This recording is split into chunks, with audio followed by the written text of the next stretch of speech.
When Army Major Hugh Murray entered the service during wartime in 2011, he was fully aware of the life and death dangers he faced. What he never thought he'd have to contend with while overseas was tragic loss of life at home.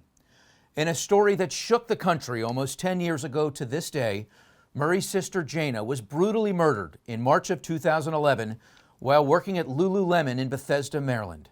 Our February 2021 salute honors both Hugh and the memory of his sister Jana. And joining us now from his home in Richmond, Virginia is Hugh Murray. Hugh, thank you for being with us. Thank you, Greg. Let's jump right into your military service. What inspired you to serve? I have come from a long history of family that have served in the military. My grandfather served in the Air Force in World War II. My dad was in the Army in Vietnam, and my uncle served in the Navy. Kind of brought me up in a mindset of wanting to serve in the military. You took the path of judge advocate.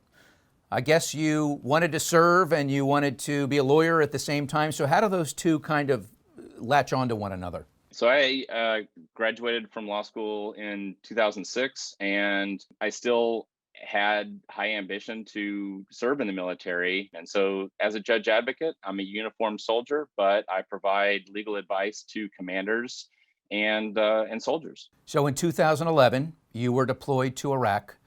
And what do you remember about those first few months before you were called back home? It was a transition period for the United States as we were starting to withdraw from Iraq. The workload was heavy, but it was also kind of a scary time for me. I'd never been in a war zone. I'd never experienced anything like that, but I was also excited and motivated to do my job while I was deployed. And you were prepared for anything, right? I mean, you put your life in harm's way and you knew that you might give your life for your country. And obviously you were at peace of mind with that. But what you weren't expecting was tragic loss of life at home. Talk to us about that experience of getting that phone call that your sister Jana had been brutally murdered back in the States on March 11th, 2011. The judge advocate that was in charge of all of Iraq, he said, "Your sister is dead." And then he went ahead and explained that she had been murdered and that they were going to do everything that they could to get me back to the United States to be with family. After that long journey back to the United States, one of the first things that you did when your father David and your mother Phyllis picked you up from the airport was travel to the site of the murder, to Lululemon, and outside there was a makeshift memorial that we're looking at right now. What were the emotions like when you pulled up and saw that groundswell of support from the community in that manner? It just felt very unreal, just because we never expected to be in a situation like that. We never sought out kind of that public attention. And yet at the same time, we wanted to visit that site, the memorial, to feel close to her. In a certain way, I guess, provide her support. Because we were very unclear. While we had some information, we were still very much in the dark about what had happened, how it had happened. No different than the community. Everybody was very much curious about how something like this could happen. But it was beautiful to see the flowers and everything that people were leaving, and the notes and everything. We read every single note, picked them up, looked at them. It was a very emotional visit, and it still brings out a lot of emotion in me. And Jana was so intelligent, so gifted. She graduated from GW. She was in a graduate program at Johns Hopkins University at the time, and she always stood for what was right. And in this moment, when a coworker of hers was caught stealing something in Lululemon, she stood up. and she did what she thought was right. I take it you weren't surprised, knowing Jana and her DNA, that she was trying to do the right thing.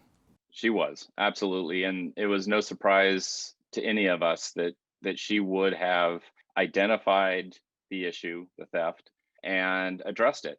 And her coworker was convicted of murder. She's now serving a life sentence, but I want to focus more on the life of Jana because she was a real beacon of light. She would have been 40 on November 22nd, and I know you're making it sort of your life's mission to continue her legacy. Talk to us about some of the things that she loved to do that enabled her to light up the world. She just loved life. If there was something going on, she wanted to participate. She did not like sitting back and watching. So if somebody was going dancing, she was there to dance the flamenco. If somebody wanted to run a marathon, she'd be right there running right next to them. She absolutely just participated in life. And Hugh, you've got 3 children, 3, 5, and 7. So I know they've heard all about Aunt Jana. Tell us about the distant relationship that they have and how they carry that memory and that legacy within. My wife and I talk a lot about Jana and how she is their Tia T. That's how they refer to her. And we hope to instill in our 3 kids that love of life and the love of education. And it really breaks me to know that my kids will not know their aunt Jana. And so um, it's really hard to kind of enumerate all the things that I miss about her. Hugh, you had a choice after Jana's funeral to continue your service overseas in Iraq and Mosul and continue the unwind of military forces there, or to stick back and just stay with your family. You chose to go back. Why did you do that? I wanted to go back because that's what Jana would have wanted. It's what I wanted. And so, as difficult as it was emotionally to leave my family in such a distressful time, I also had an obligation and I wanted to live up to that obligation. There's a story about a box that was sent from your sister to you in Iraq, and you only realized it after her passing. Share with us that story.